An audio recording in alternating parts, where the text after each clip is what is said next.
Life, culture and current events from a biblical perspective. 2020 with Neil Johnson on Vision. But always a special welcome along to Alex Cook, our Ask Alex segment. Alex, welcome back to 2020. Hey Neil, great to be with you again. Hey Alex, we're going to talk currencies as we get things underway. So just a reminder, 1-800-316-316 if you have a money question and you want a Christian response.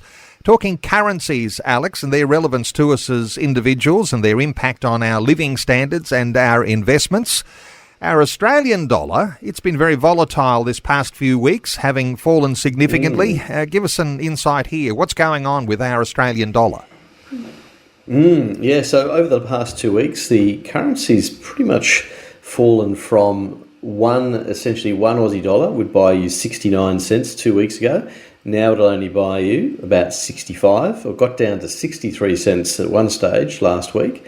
But it's become extremely volatile in the past 2 weeks. Now, currency tends to be fairly volatile anyway, but especially so in the last 2 weeks. Interestingly, though, I'd phrase it a little bit differently in the sense that because we're Australians, we look at it and we go, the Aussie dollar has fallen. What's actually going on around the world is that the US dollar is rising, and it's rising very hard against most currencies.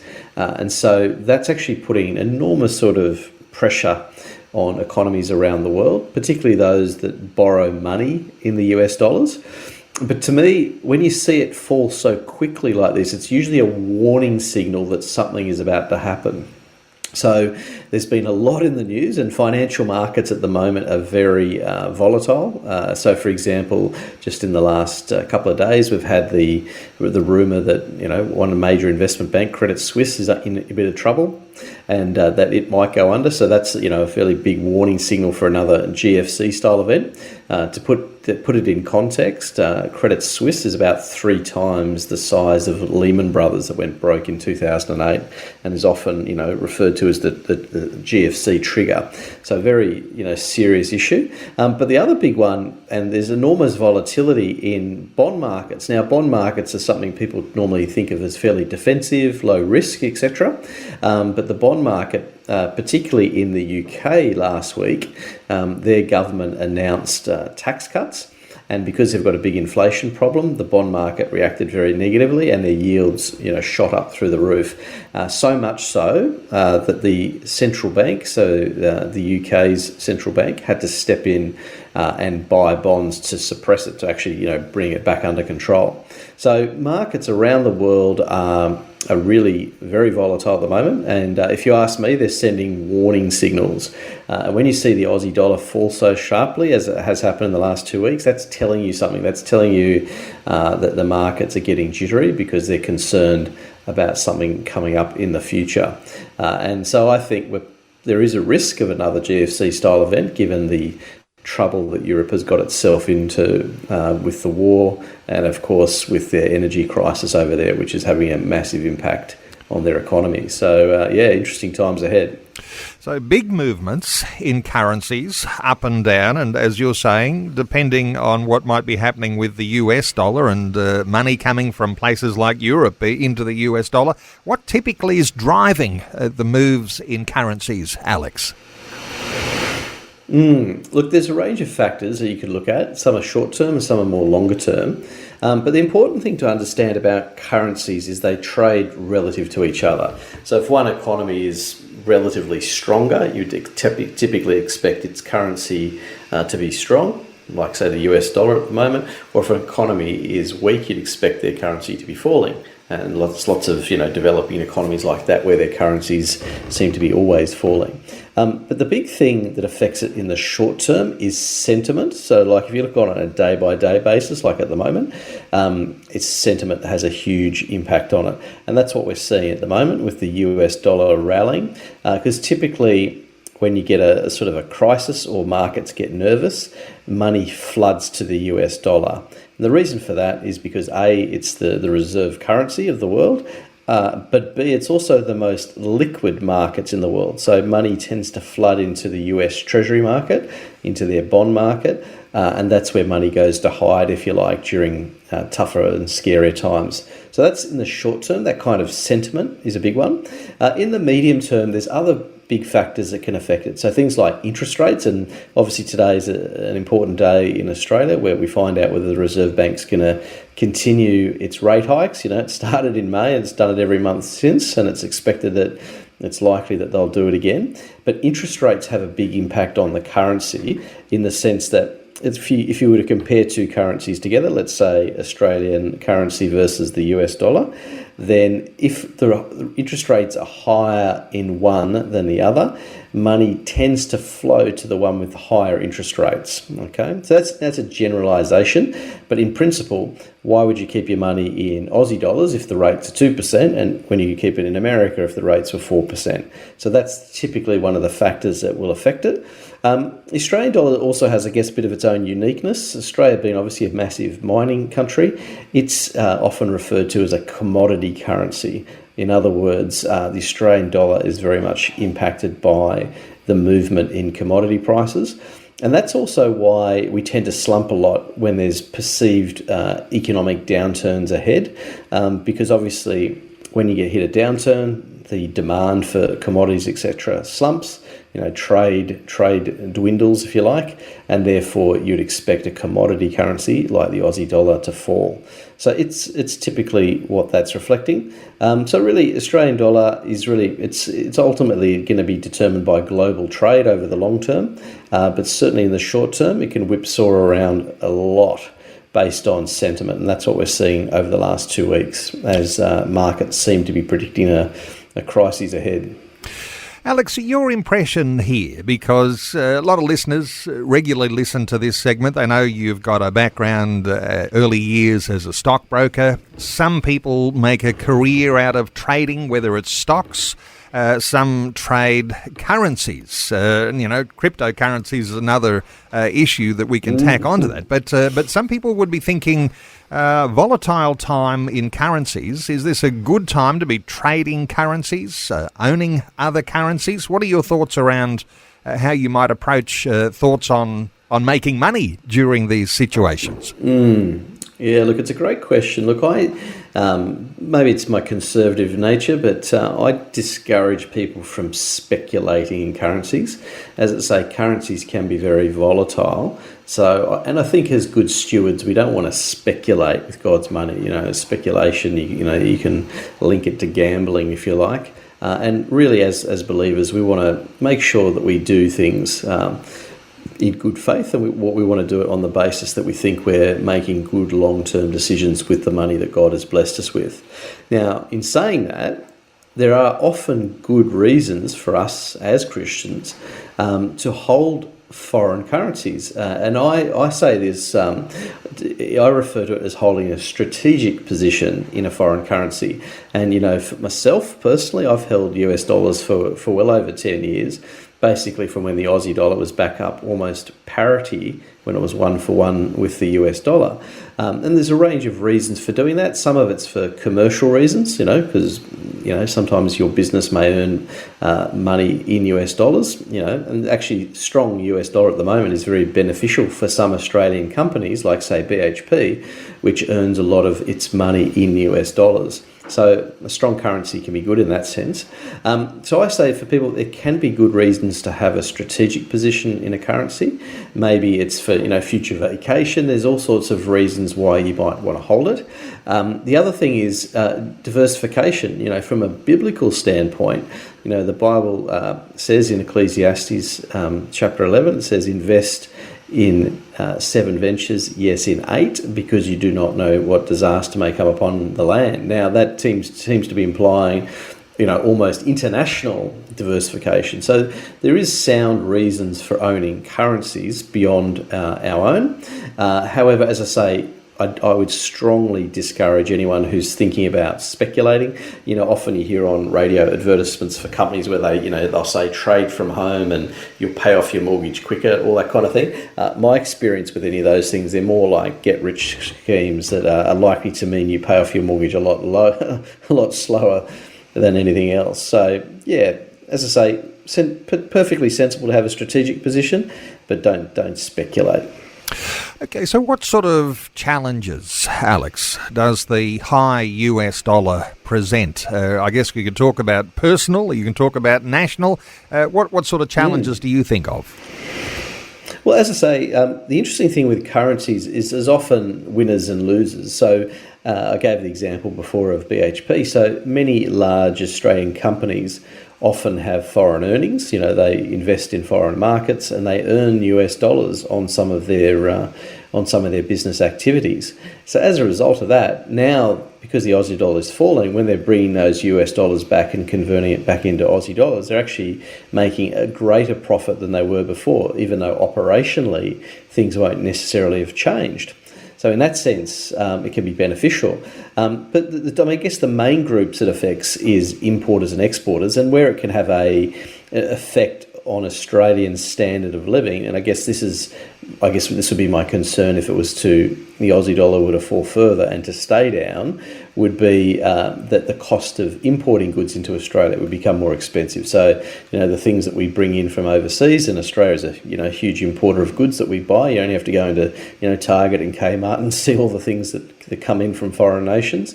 If the Aussie dollar was weak, all those goods become more expensive. So that has a big effect. But I guess the bigger concern at the moment is actually what's going on in developing countries around the world, because what happens is many developing countries, when they borrow money, so they've got their foreign bonds, they borrow money in US dollars, okay, because most people don't want to necessarily hold the local currency of those countries, so that those countries borrow in US dollars. So if the US dollar is rallying and it's going up against their own currency, then it becomes very hard for them to repay their debt. And so we've seen this before. This is where you get a currency crisis, and those countries, go into very steep downturns. And I think you're going to see many developing countries around the world over the next 6 to 12 months get themselves into a lot of trouble if they've borrowed lots of money in US dollars. If that's especially the case if the US dollar remains high over the coming 12 months, which is looking increasingly likely at the moment. Now, we'll often talk about what's happening with our own personal finances, say superannuation. Is there an impact here of the different currency fluctuations on our super funds? Yeah, there is, absolutely. And once again, this can be positive. So the vast majority of listeners will obviously have a bit of superannuation. And through their superannuation, they'll generally have a little bit of exposure to either the international share market, so large foreign companies like Google and Toyota and companies like that, and they may also have a bit of exposure to the international bond market. In other words, the bonds of foreign countries. And so by default, most of us have some sort of international exposure via our super fund.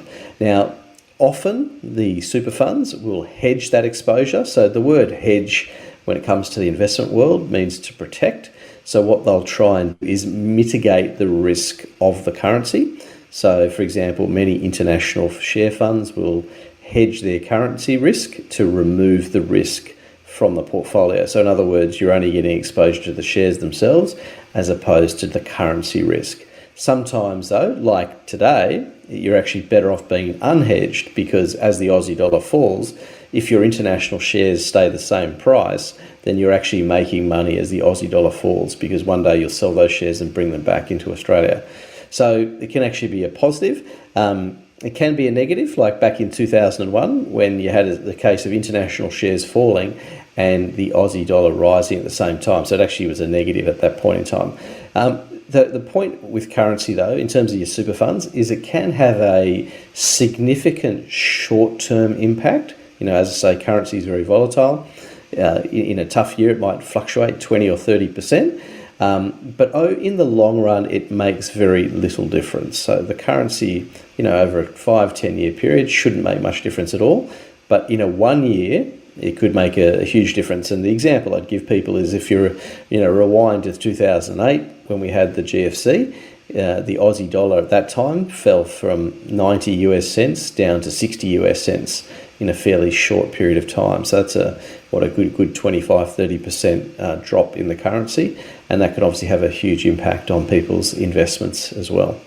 So, Alex, what are your thoughts for the future? Can you predict what's happening? I mean, some nations are moving to having their own central bank digital currencies, crypto-type currencies created, different central banks.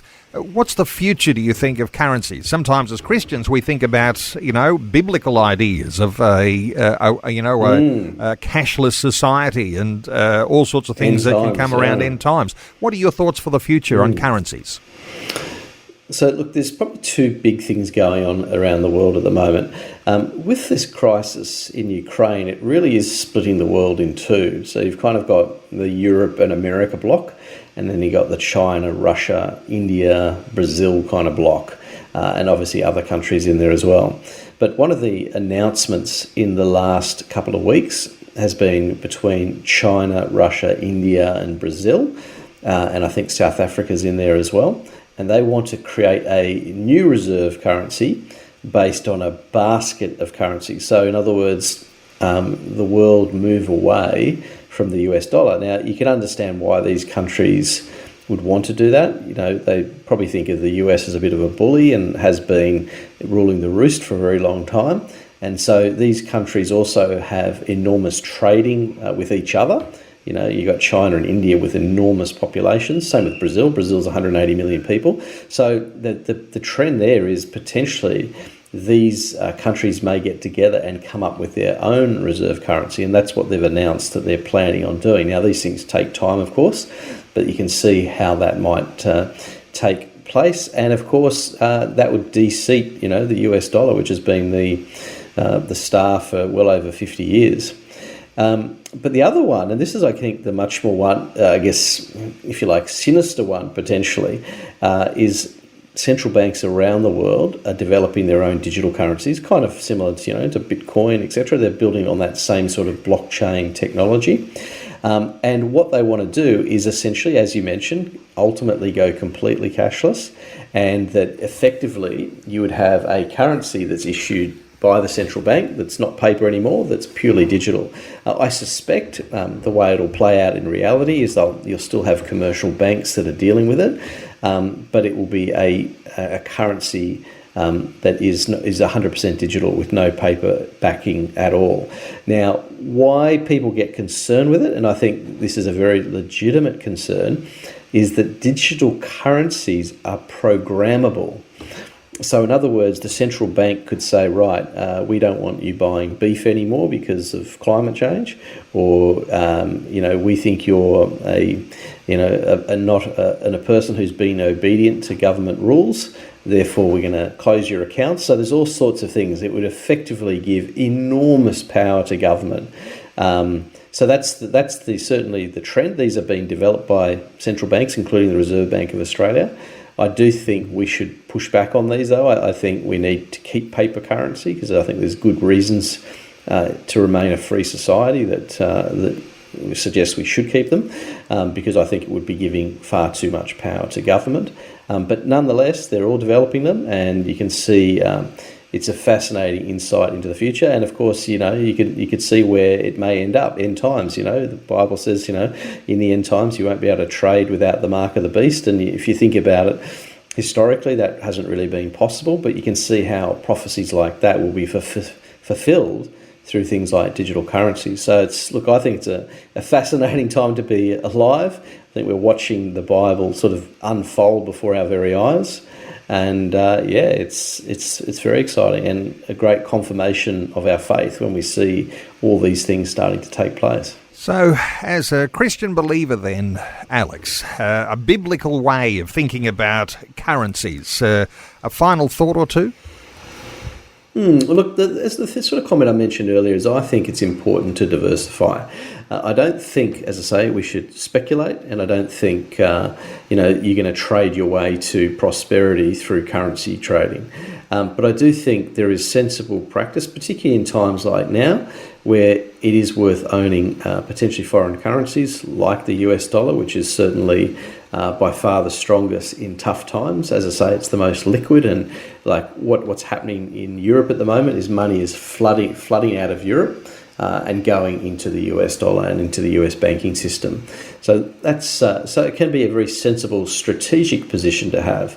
And the other thing is, I think, the West has been enormously privileged over the last, as I always say to clients, anyone who's been born since World War II has only really known prosperity. And I think it's dangerous to assume that prosperity will continue forever. The world is getting more unstable. There are lots of challenges ahead. And so diversifying your money, I think, is the important lesson that we get from Scripture. And of course, any sensible financial planner will say the same thing, don't put all your eggs in one basket. So yeah, very interesting things going on at the moment, and there's some good biblical ways to deal with it. Alex, great wisdom as always. And for listeners to connect with Alex Cook, the founder of Wealth with Purpose, you can do that on Alex's website, wealthwithpurpose.com. Lots of good free resources there, ebooks, the My Toolkit, free videos, podcast content. You can follow Alex on Facebook and on Twitter. There's an Ask Alex at wealthwithpurpose.com email address as well. Alex Cook, great insights. Thanks so much for your update again today on 2020. Thanks, Neil. My pleasure. Great to be with you as always. Thanks for taking time to listen to this audio on demand from Vision Christian Media. To find out more about us, go to vision.org.au.